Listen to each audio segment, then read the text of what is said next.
Park Row Books and Harper Audio present Saving Face by Mansi Shah. Performed by Soneela Nankani.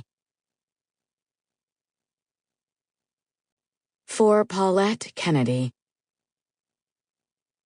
Every story in life and on the page is made better because of you.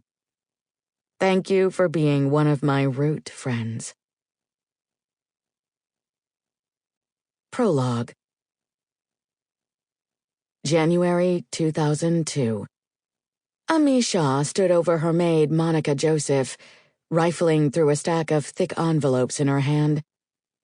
Harvard, Stanford, Melbourne, Siebes, INSEAD, and LBS. It's hard to choose. Where would you go? Monica looked up from the toilet she was scrubbing and barely contained her grimace. Ami remained as oblivious as she'd been since the two had been classmates.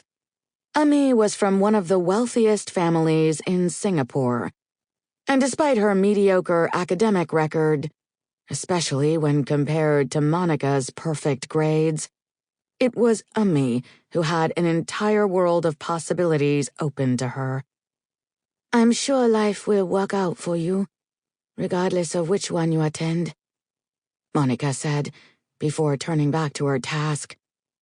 She checked the underside of the rim to make sure it gleamed a bright white. Whether or not she thought it was fair where her life had ended up, it was ingrained in her to do the best job she could. The sisters had instilled in all the orphans that they must complete every task to the best of their abilities. Satisfied, she stood and smoothed out the skirt of her gray uniform, knowing it was important to always present herself neatly. You're probably right, Ami said, continuing to sift through the glossy leaflets. Monica would have given anything to attend any of those schools, but she couldn't afford the application fees, let alone the tuition and living expenses, plus what it would cost to leave Singapore. She knew about the hefty fees because she had filled out Ami's applications. Supplying Ami's personal details and life history had been easy, because in addition to working in Ami's home for the past 7 years, they had been among the small number of Indian students at the convent of the Holy Infant Jesus, and had spent most of their days together since they were 5 years old.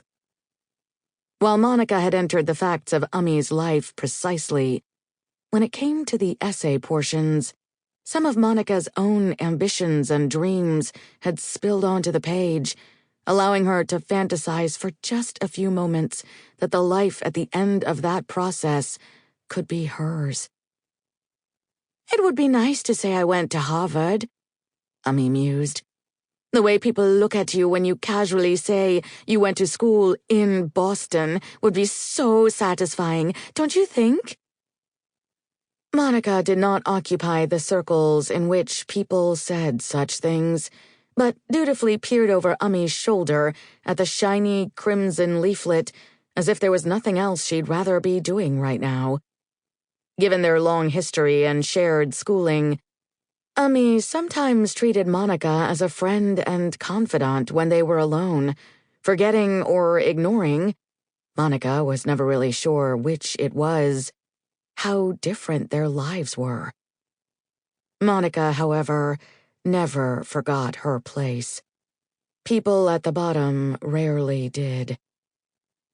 The pamphlet showed students seated on a lush, verdant lawn, engaged in deep conversation. An all-American white man with blue eyes and short-cropped blonde hair, another white man with brown hair and studious glasses and a crewneck sweater, a white woman in a twin set, and an East Asian man with suspenders and wired glasses with his attention focused on the others. Monica studied the pamphlet. America had been described as a melting pot, but this photo didn't show it, especially when she was used to seeing Chinese, Malays, and Indians living side by side in Singapore. Ami stared at her, waiting for a response, so Monica said, Sample complete. Ready to continue?